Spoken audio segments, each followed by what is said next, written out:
Be'ezras Hashem Yispurach Erev, the heilige Yom Purim Shnas Tov Shian Pei Beis. It says in Mishlei, Perek Chof Posuk Yud Beis as follows: Oizen Sheimas, Ve'ayin Roya, Hashem Oso Gam Shneim. And I'll translate. Oizen Sheimas, a ear for listening.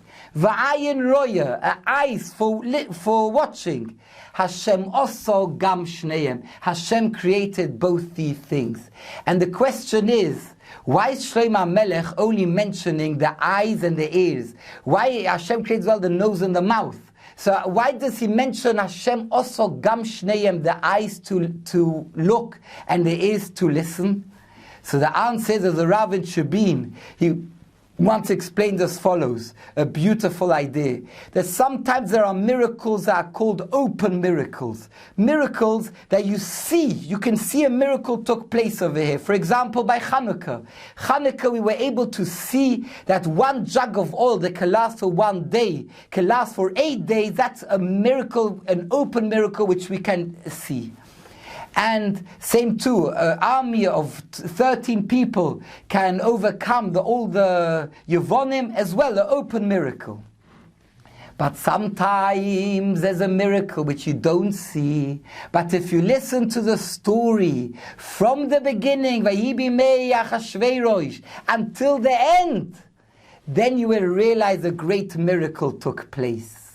And that's by Purim. Purim, there was no open miracle. But if you listen to the Megillah from the beginning to the end, you realize, oh, what a great miracle took place. So this is what Shlomo Melech is saying. Ayin Roya. Sometimes you're able to see the miracle. Sometimes Oizen Shema. Sometimes you're able to hear the miracle. Hashem also Gam Shneim. Hashem did both the miracles together. It's all Ma'aseh Hashem. It's all Hashkocha v'Kadosh Baruch Hu.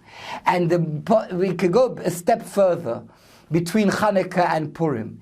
There are two fruits that Am Yisrael are compared to. One is the olives, like it says a pasuk in Yirmiyah, Zayis Ranon, the fresh olives, Yefei Pri Toya Kora Hashem Shemeich. Hashem called us like the olives of the tree. And as well, Reb Shamshon Rafal Hirsch goes on to say we're as well compared to the grapes. Like it says, V'chano ashenoto yeminecho. We are compared like the geffen, like the grapes. Am Yisrael as well is compared to the, like say, of koid geffen zois. Remember this vineyard, the grapes. Am Yisrael is compared to the vineyard of grapes. So the Medrash in Parshat Tetzaveh explains how are we compared to the olives? Because when you crush the olives, you break the olives, you crush it, you beat the olives, but in the end, it only came up in value. Now you got oil, olive oil, gewaldig, olive oil to light the lights. Same too with the grapes. When you crush the grapes, the winemaker crushes the grapes, it doesn't become worse, it just becomes better. What happens? You have wine, you have Cabernet Sauvignon, and gewaldig warm. Same too in the Galot. Am Yisrael have been crushed and chased and beaten in the Golos once by Hanukkah. And there the ness of Hanukkah is illustrated with olive oil. Because the ness of olive oil, what's olive oil? The olive oil all rises to the top. It separates itself from the water. The same too, Am Yisrael, in the time of Chanukah with the Yevonim, they had to separate themselves from the ideology of the Greek ideology, and they had to go like the olive oil that rises to the top. Kinder mitzvah Torah, the kedusha of Am Yisrael, the neshama of Ner Hashem nishmas Adam. It's all about showing and illustrating the kedusha of Am Yisrael by the oil rising up and lighting the candle that's by oil that shows the kedusha of Am Yisrael that's separated from the Greeks. But on Purim is illustrated with wine. Why? Says Reb Shamshon Rafal Hirsch, an amazing idea, an insight. What happens in the making of the wine? The winemaker comes, in Hebrew it's called a gut. He comes into the pit and he jumps on top of the olives and he beats olives. He's in control, the grapes. He jumps on the grapes, he beats the grapes. And he's in control of the grapes. He's beating the grapes, he's in control.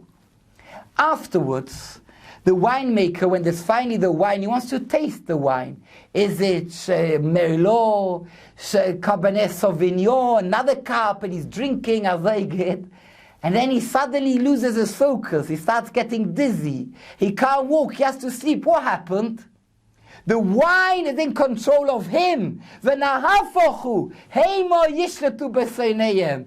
is a lesson of Purim, that it's the opposite, that Haman thought he's in control of he can beat the Jews, he can kill the Jews, he can murder the Jews. And what happened afterwards?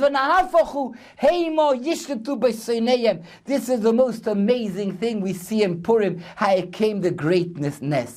Now I'd like to share with you, Be'ezras Hashem, to appreciate and know Kedushas Hayoim of Purim. We are now approaching 24 hours of Rotzen, 24 hours of Rachamim. You know, Rabbi Isai, we may sometimes go to Gedolei Adol for Brochos. We may sometimes go to Kavorim of Tzadikim for Tfilas and Yeshuas. Everyone has a capability on Purim to daven for himself with Keroivim. And you can mamash do like the Sifsei Chaim in the beginning of Megillah says. He says that it is Oisa Yoim, Eis Rotzen Mo'oid B'kol Oilomo. He says a great simcha in all the upper worlds. V'kol ha'poished yad noistim loi. V'kol ha'shei nosein nosein lo. Kol ha'shei losechi nosein lo. Everything you ask, I will give to you. And the question is, why on Purim do we see this great Eis Rotzen? It's not written these things. Anyone that wants to ask something from Hashem, you can ask, and Hashem's giving. Hashem, you know, like we give shlachmonos to our friends, Hashem gives every Yiddish shlachmonos, a gewaldig, where everyone can get a shlachmonos of panosos, of refuos, of zivugim, everything. But why? What's so special about Purim that's written so many things of the kedusha, the depth of Purim, which we do not find in any other Yom Tov? So Shimshon Pinkus explains as follows. After I heard this of Shimshon Pinkus many years ago, my Purim has been totally different. It's the most amazing understanding of this Eis Rotzen, 24 hours of Shefa that there is in the world in these 24 hours of Purim. For example, it says a moshel. There's a boy called Yankel. Yankel comes to his father after school on a Tuesday afternoon and says, Dad, please can you buy me a new bike? I want to buy a mountain bike, 21 gears. Father, please, well, I got money for a bike. Leave me, not now for a bike. I'm working busy. Dad, maybe you could take me to the park. It's such a nice weather. Take me out to a park. Father, what's to do? I go to the park. I have to go to the park. I got time to go to everything. He doesn't have time, doesn't have money for his child. It's day to day. You don't see the depth of the love of a father to a son on a normal day to day. But that same Yankel, he was walking on the street, Hashem Yirachem got knocked over, and the father gets a phone call, your son is in intensive care in the hospital, Hashem Yirachem, he's in intensive care. Father rushes over to intensive care in the hospital, and he's waiting outside, he's saying Tehillim, and he's crying for his Yankel, and he's davening, and the doctor comes out, and he says, I'm very sorry to tell you, Yankel, we weren't able to save his life. And the father burst in tears, and he's crying so much. But then another doctor comes and says, you don't know, we just resuscitated your son, he's back, we saved his life.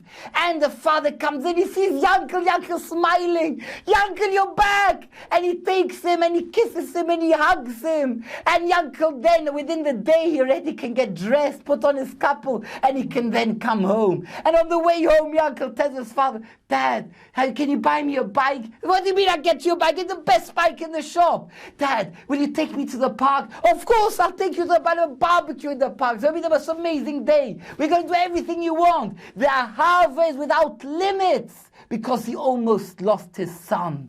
Says the holy Reb Shimshon Pinkus. It's the same too. Am Yisrael was almost lost. The danger of Purim was the greater danger than any other Yom Tov in the year. Do you know why? Because all the other Yom Tovim, we were on the right side. Where against Paroi, we were on the right, we were Am Yisrael. Paroi was against Hashem, we were with Hashem. Every other Yom Tov, Hashem was with us. There was no danger. One Yom Tov, It said, "Vayikosei veyichosim lifnei hamelech lahashmid laharog ula'abed es kol haYehudim minar va'ad zoken." We have to know that so means the Melech Achashverosh. It means that HaKadosh Baruch Hu in Shomayim signed, and when it's signed in Shomayim, it's happened. It's something in the Teva, like tomorrow the sun will come up. Same to its sign, Am Yisrael will be annihilated.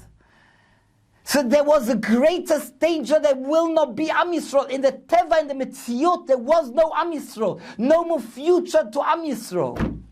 But we were able to change with the Rachmanus of fasting and davening.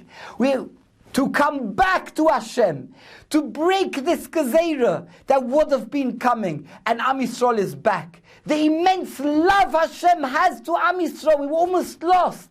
And now he says, you're back, let me give you and give and give and give and give. And every year he gives us this great Harav, this great love is illustrated by the Rachamei Shomayim that's open for 24 hours in Shomayim for Yom HaPurim. And this is, the only difference is between the Mashal and the story of Purim is, between Yankel and the story of Purim. By Yankel, the next year, he says, Dad, you remember what happened last year? Make it buy me now a better bike. Then that was last year, not this year. But the mess of Purim, every year it's like it just happened. Every year that immense power of Ahava that Hashem has to Am Yisrael is like it just happened now. So that's why we use this opportunity, Rabbi Isai of Purim, to daven for our friends, to daven for our families, to daven for all the Yidden in the whole world, whether it's the Yidden in Ukraine, in Europe, and the Yidden who have suffered so much, that we should daven to bring the Mashiach Tzidkeinu. We'll be there to dance in the streets as Purim of Yerushalayim at the Beis HaMikdash. Amen.